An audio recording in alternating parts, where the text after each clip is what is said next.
From News Channel 8, this is Capitol Insider with Morris Jones.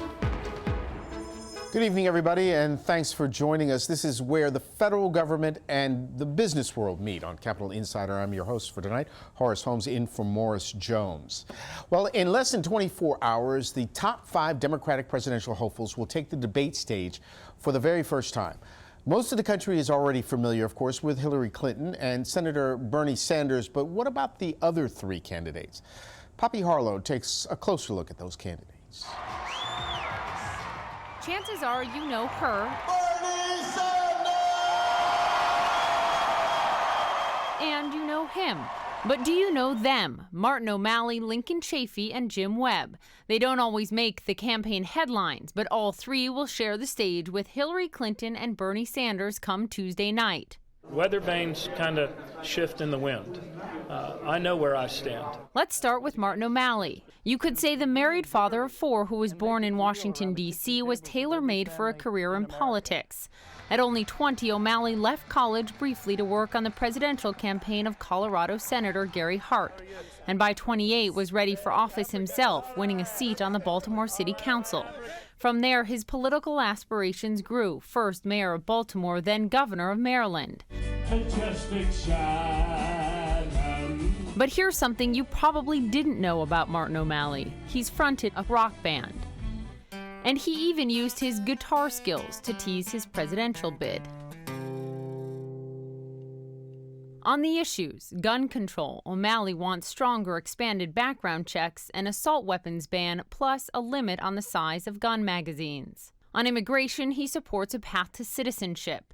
And on climate change, O'Malley says it is real and a real threat. He wants stronger regulation of greenhouse gas emissions. Lincoln Chafee, the one-time Republican U.S. Senator, then independent governor of Rhode Island, has just announced he is running for... Next, Lincoln Chafee, a former mayor of Warwick and a U.S. senator from Rhode Island. He was a Republican then, but he became an independent in 2007 as governor.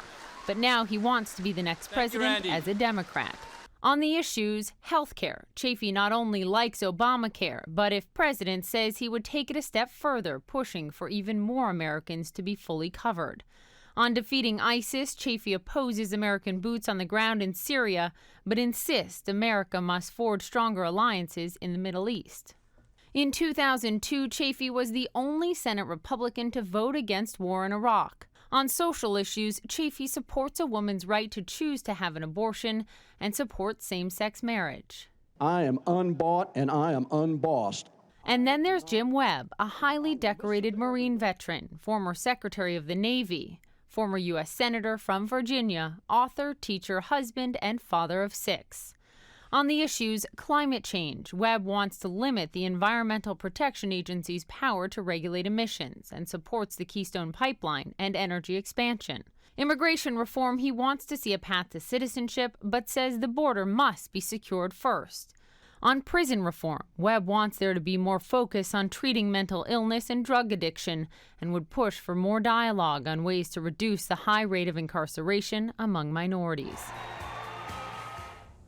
Poppy Harlow reporting. One issue that is sure to come up during Tuesday's presidential debate, Hillary Clinton's private email server. Now, President Obama is coming to her defense, calling the whole investigation too political. Andrew Spencer has more.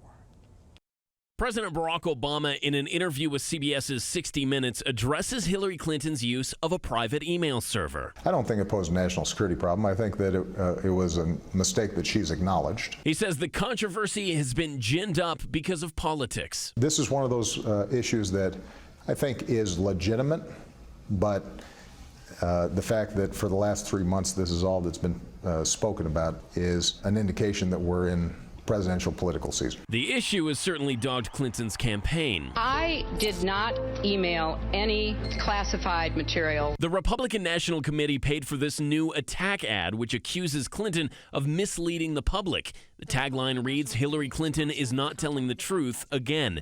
Though U.S. agencies have retroactively classified hundreds of Clinton's emails, she says none of it was classified at the time it was sent. The RNC is releasing the ad ahead of Tuesday's Democratic debate, targeting supporters of her biggest primary rival up to this point, Senator Bernie Sanders. I'm Andrew Spencer, reporting. In tonight's Government Insider, the Obama administration's final year. There are 465 days until the next president is put in office, and the Office of Management and Budget has just released a very long list of items for agencies to accomplish before then. What are they? For more, we turn to our guest tonight, Francis Rose, who's host of In Depth with Francis Rose on Federal News Radio 1500 AM. Thanks for being with us, Francis. Thank you very much, Horace. Okay, OMB released 92 agency-specific priorities. They range from climate change to affordable housing. Who comes up with this list and how they decide what's on it and what's not? Well, the Office of Management and Budget releases this list, and the administration has done priority goals the entire time that it's been in office. These priority goals really encompass the policy initiatives that the administration wants to achieve. What they talk about time after time, though, is that they're seeking outcomes and that these goals are exactly that. They realize some of these are stretch goals. They're going to accomplish some of them, they hope, a lot of them, they hope. They're not going to make every single one, but they are going to push the administration and the government in the direction that they want to go in by the end of the administration in January of 2017. Politics plays a very large part in all of this, whether it gets done or not, right? Yeah, that's very true. The administration can set the goals that it wants to achieve inside the executive branch, but if Congress doesn't give the administration the money that it wants to achieve these goals, if it doesn't fund some of them, then it makes it that much more difficult for the administration to make those things happen. Okay, so the president has a very long list, the administration does, very specific goals, including increasing the number of people who receive college degrees. But as we were talking about, it's easier said than done. Yeah. How many of these goals are attainable? Well, it's hard to put a number out of 92 that are achievable between now and January of 2017. There are a lot of these that are achievable because a lot of them call for progress, and progress is measurable, so you can see between now and January 20th, 2017 whether the administration, whether the government has made gains.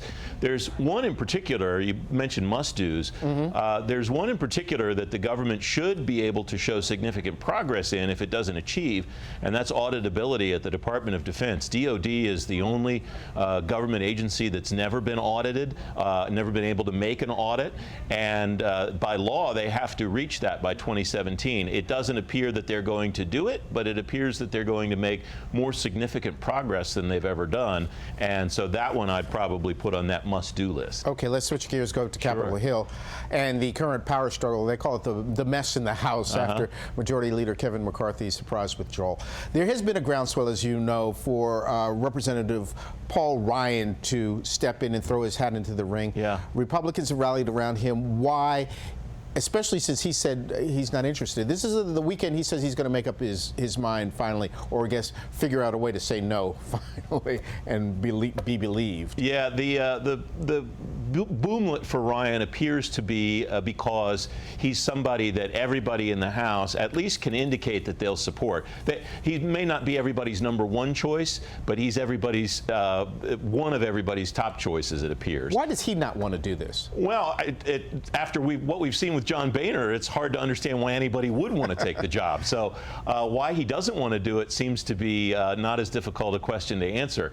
The main apprehension that people on the Hill are telling me on his part is he has small kids.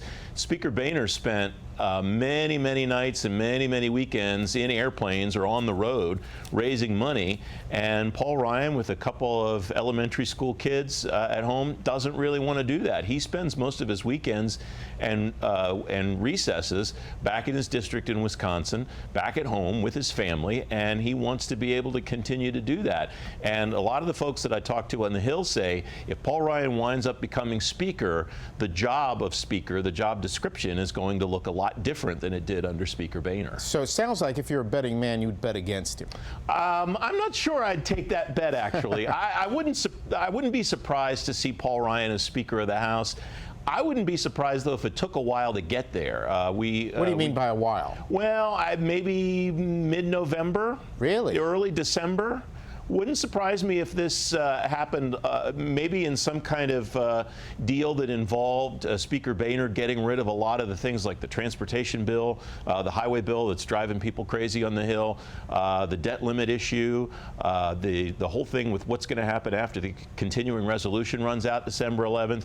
I wouldn't be surprised to have to hear that later on we find Paul Ryan said, John Boehner, get rid of a lot of these things so I don't have to deal with these to lead off my my speakership. So at the end of the year, the beginning of next year. Well, it might not be that long. I wouldn't be surprised, though, if this ran through November, early December. Okay, but what is the Republican caucus going to look like in the eyes of the American people, January 1? You know what? I think most of the American people aren't paying a darn bit of attention to what's going on with the Speaker of the House. I think there are a lot of folks here in Washington that are interested.